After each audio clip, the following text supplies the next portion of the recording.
Bakit tama ba yung makiusap kami naka-video? Ano Huwag mo ako relax ka lang, huwag mo akong dinuduro-duro, ma'am. Hindi ka dinuduro. Dinuduro mo na ako eh. Ako. Nakikita mo ba yan? Yung video Dinuduro mo na ako. Video natin Tama yan. yung ginagawa. Duro yan. Kita mo na, driver, apaka-usip ng driver. Paano ka mahuhuli sa violation ng no U-turn kung wala namang signage na nakalagay na no U-turn sa kantong nilikuan mo? Naglagay lang kayo, no right turn. Pero pag may nag-U-turn, huhulihin nyo. Yung naglalagay niya, ma'am. Meron Oh, dapat dapat kayo maglagay, kayo nang huli. Ito ang inikagalit ng isang nanay matapos hulihin ng enforcer ang sinasakyan nilang motor dahil umano sa pagliko nila sa kanto. pwede na kitang kaso sa ginagawa mo sa akin. Inuutusan mo pa ako. Inutusan ka. Ano ba ginawa mo? Ano ba sinasabi mo? Ay, tanong kita kasi ma'am kayo, hindi kayo ang driver, kayo ang nakikipagpaano. Kayo po mag-video po, wala po ba? Karapatan niyo. Eto, karapatan natin. Naglalagay ng no right turn, pero hindi naglalagay ng no U-turn. Ay, Nang tingnan nila ang intersection, aba, wala namang signage na nagsasabing bawal mag-U-turn. maglagay kayo na dyan, no U-turn. Oh, dapat maglagay kayo dyan. Bakit hindi nyo nilalagay para makahuli kayo pag may nag-U-turn? Oh, yun lang yun. Kaya naman dito na uminit ang ulo ni nanay at diretsahan itong kinu-question ng enforcer. Arrogance? Oh, arrogance. Hindi arrogance sa anak ko. Ako ang nagbibideo. Opo. At ang tanong ngayon ng mga netizens, sino ba talaga ang tama? Si nanay o ang enforcer? O sa mga naglalagay ng no right turn, dapat lagyan din ng no U-turn para hindi na mahuhuli yung mga tao dito. Makikipagtalo. Kung nakikita po tayo, meron po tayong Hindi naman si Sir ang nakikipagtalo yung nanay. contest ang Yung tinatawag. nanay ang nakikipagtalo, hindi ito. Okay naman si nanay, ay si kuya eh. Si kuya okay naman kausap eh. Pinapaliwanagan mo eh. Sagot na sagot si ma'am eh. Kaya ang ina, dapat maglagay kayo na dyan, no U-turn. Oh, dapat maglagay kayo dyan. Bakit hindi nyo nilalagay para makahuli kayo pag may nag-U-turn? Oh, yun lang yun. Oh, di ba? Hindi nyo nilalagyan eh. Naglagay lang kayo, no right turn. Pero pag may nag-U-turn, huhulihin nyo. Yung naglalagay niya ma'am. Meron Oh, dapat. dapat kayo maglagay, kayo nang huli. Uniform po kami ma'am. Bawal po kami. Oh, Kasi po, lalabas ka. kayo Ginagawa nang namin ng huli. pain. Kayo nang huli, Opo. di ba? Pain Pero, nyo yan talaga. Pwede na kitang kaso sa ginagawa mo sa akin. Inuutusan mo pa ako. Inutusan ka. Ano ba ginawa mo? Ano ba sinasabi mo? Ang sabi ko, Ano sinasabi nilagay mo? nyo, no Inuutusan right mo na turn. ako, ma'am. No right turn. Oh. Oh, yan. Sino dapat maglagay niya ma'am? Kami? Ito ba? Kung gano'n na. Oh. Pwede na kitang kasuhan ng mga Sige. Naka-stop kami nung mag-U-turn kami. Dinisunod ko pa rin. Dinisunod ko pa rin yung traffic light. Oh, bakit wala naman nakalagay na U-turn na Ayun nga traffic po, light wala eh? pong nakalagay na U-turn. Pero bakit nag-U-turn kayo? May nakalagay din Wala po kasing U-turn slot. nakalagay na Parehas U-turn ang na wala. U-turn. Ano ba ibig sabihin ng straight? Stoplight ba mo? Oh. Para makalawat. Nakabidyo lahat kayo. Oo nga po. Tinatanong kita kasi ma'am kayo, hindi kayo ang driver, kayo ang nakikipagpaano. Kayo po mag-video po, wala po ba? Karapatan niyo po. Eto, karapatan natin. Naglalagay ng no right turn, pero hindi naglalagay ng no U-turn. Ayun o. Oh, nakalagay na Ano kami ang maglalagay niyan ma'am? Naglalagay ng no right turn, pero walang no U-turn. Yan. Tapos, manghuhuli ng no U-turn. Yan, ganyan ang ating gobyerno. Ang binibidyo sa sarili mo, ayan o. O paano binibigyan yung sarili mo? Ayun, dapat o. Pag nag-U-turn ka dyan ba, pwede kang banggay ni L3 o. Oh. Tama? Okay na po, sir. Ito. Kritikitan. Eh, yung po yung test na naayon yung video ng nanay mo. Maganda yan. Tol, lagyan mo 6-1.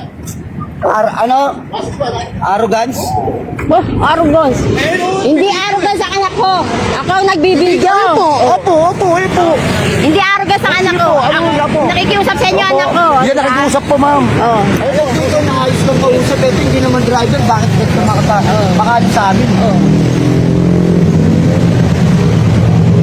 Lalagyan ng arrogance, nakikiusapan ako sa inyo. Arrogance ha. Bakit tama ba yung makiusap kami naka-video?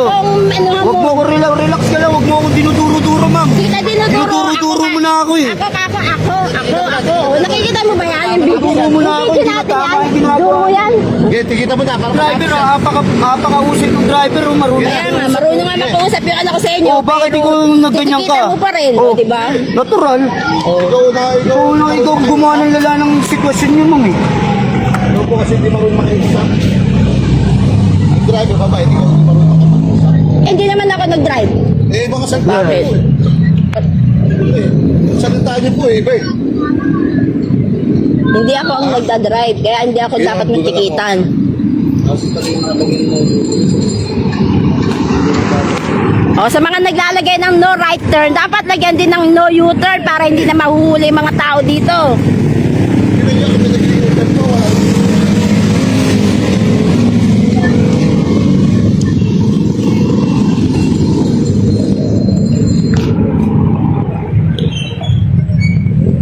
Inod po yung ano. Talaga ilulog to. Po, video. Hindi, mo kahit i-post niyo. Nakuha ko naman yung pangalan ng nanay, ng anak ko. Ano mga problema yun? Pakibilis lang po kasi Wait nakaka-stop lang, po. ma'am. Inuutosan mo talaga. Kanina ka pa nag-uutos, ma'am. Hindi ako nag-uutos, pakibilis lang po. Ayusin mo na lang yung trabaho mo. Sa tapo ma'am, para mabilis po. Kayo nagdagdag yung matapos para nagmamadali po kayo. Ayun na po.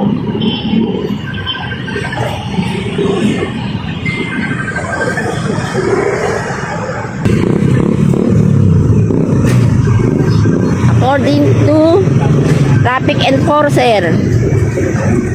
Ano yan? Alien. And also, traffic enforcer, the Donino. And also, according to traffic enforcer, Bernale. Bernale ba yan, sir? Ayun po. Kayo po nagpapasa po. Meron kayo turuan po. Hindi, may ano yun. Nakatakip eh. Nakatakip yung pangalan nila eh. Alien. Hindi namin nahuli. Hindi nyo na lang nahuli. Wala man nakalagay na ano eh. Bawal mag-U-turn eh. Wala nakalagay na bawal mag-U-turn kaya pwede nyo hulihin. Doon na sagot eh, par.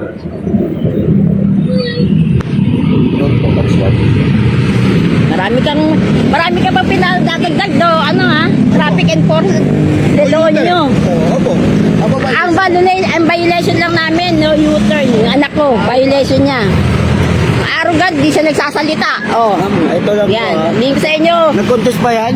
Kawawa yung anak niyo po, kayo po ang ano eh. Oo, kahit Kasi na. kayo sagot na sagot eh. Hindi naman po yung driver eh. Mga kababayan, anuman ang tama sa insidenteng ito, isang bagay ang malinaw. Kapag traffic enforcement ang usapan, dapat malinaw ang mga patakaran. Dapat nakikita ng motorista ang mga signage at dapat na ipapaliwanag ng maayos ang dahilan ng panghuhuli. Dahil kapag kulang sa impormasyon, nauuwi ito sa argumento, sigawan at pagkawala ng tiwala sa mga nagpapatupad ng batas. Kaya sana maipaalam ito kay Mayor Isko para maaksyonan agad at maiwasan ang ganitong mga argumento sa kalsada. Sa huli, isang simpleng U-turn lang sana ang usapan. Pero dahil sa kawalan umano ng malinaw na signage, naging malaking kontrobersya ito. Kaya mga kababayan, kayo ang humusga. Kung walang nakalagay na no U-turn sign sa intersection, dapat bang hulihin ang motorista? Si nanay ba ang may punto? O tama lang ang ginawa ng enforcer? Comment down below.